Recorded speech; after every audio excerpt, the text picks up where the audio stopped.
अस्सलाम वालेकुम दोस्तों, आज मैं बात कर रहा हूँ पाकिस्तान फिल्म इंडस्ट्री के माजी के उस अदाकार की जिसने एज ए हीरो भी अपने आप को मनवाया और बाद में एज ए विलन भी वो फिल्मों में कामयाब विलन रहे। उन्हें फिल्म इंडस्ट्री में प्रिंस के नाम से जाना जाता था, लेकिन बहुत कम लोगों को मालूम है कि उनका असल नाम ज़िया था। जी हाँ, मैं बात कर रहा हूँ पाकिस्तान फिल्म इंडस्ट्री के मशहूर अदाकार असलम परवेज़ की। फिल्म स्टार असलम परवेज़ 12 फरवरी 1932 को लाहौर में पैदा हुए। फिल्म स्टार असलम परवेज़ ने अपने फ़नी करियर का आगाज़ 1955 में फिल्म स्टार असलम परवेज़ ने अपने फ़नी करियर का आगाज़ 1955 में बनने वाली फिल्म कातल से किया और इस फिल्म के हिदायतकार थे अनवर कमाल पाशा।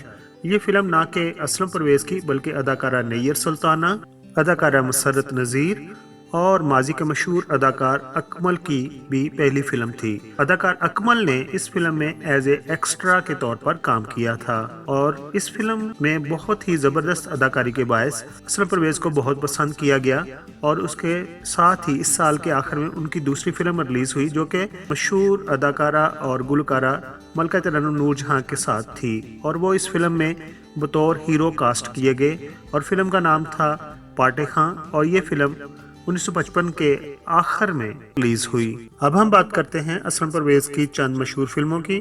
तो 1965 में उनकी फिल्म रिलीज हुई कनीज़, 1965 में ही मलंगी फिल्म रिलीज हुई, 1968 में दिल मेरा धड़कन तेरी और यकीनन इस फिल्म के हीरो थे उस वक़्त वहीद मुराद।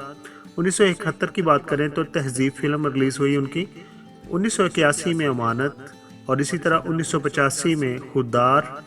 इसी तरह दूसरी उनकी चंद फिल्में थीं पाटे खान, परदेसन, छू मंतर, कोयल फिल्म के सॉन्ग जो है बहुत ज़्यादा पसंद किए गए और छू मंतर के भी सॉन्ग्स जो हैं बहुत ज़्यादा लोगों ने पसंद किए हैं और इन सॉन्ग्स को मलका तरन्नुम नूरजहां ने गाया है।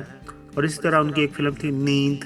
और दिलचस्प ये बात है कि खान, परदेसन, छू मंतर, कोयल और नींद जैसी फिल्मों में उन्होंने मलका तरन्नुम नूरजहां के साथ बतौर हीरो काम किया।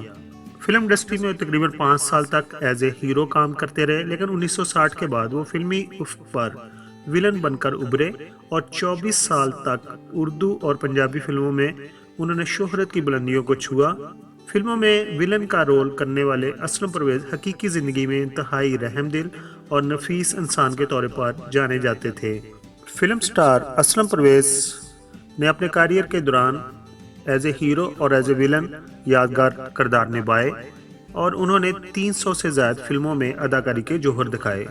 अगर अवार्ड्स की बात की जाए तो अदाकार असलम परवेज़ ने 3 निगार अवार्ड भी हासिल किए और 3 निगार अवार्ड जो हैं उन्होंने 1970 में, 1981 में और 1984 में हासिल किए।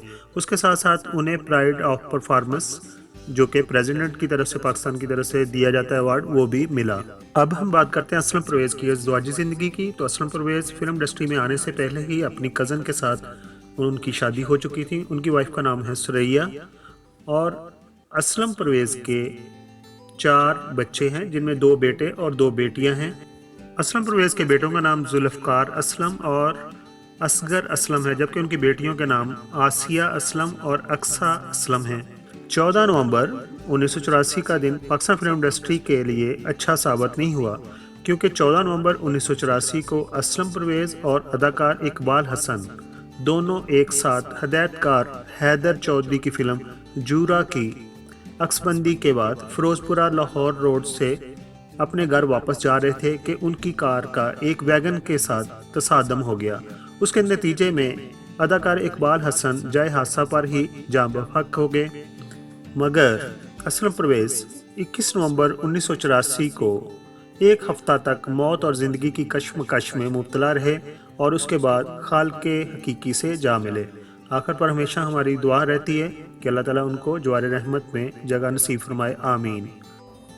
जैसा कि आपको मालूम है कि पाकिस्तानी फ़नकारों के बारे में, स्पेशली हमारे लेजेंड के बारे में यूट्यूब पर कोई जामिया इंफॉर्मेशन मौजूद नहीं है, तो मेरी कोशिश है कि पाकिस्तान के जो लेजेंड अदाकार हैं, जो फ़नकार हैं और जो दूसरी शख्सियात हैं जो पॉपुलर हुई हैं और उन्होंने अपने काम से वतन की खिदमत की है, उनके बारे में इंफॉर्मेशन को इकट्ठा करूँ, कंसोलिडेट करूँ और उनके बारे में एक वीडियो बनाऊँ। अगर आपको मेरी ये काविश पसंद आई हो तो प्लीज़ मेरे चैनल को सब्सक्राइब कीजिए। आप तमाम दोस्तों का एक बार फिर शुक्रिया।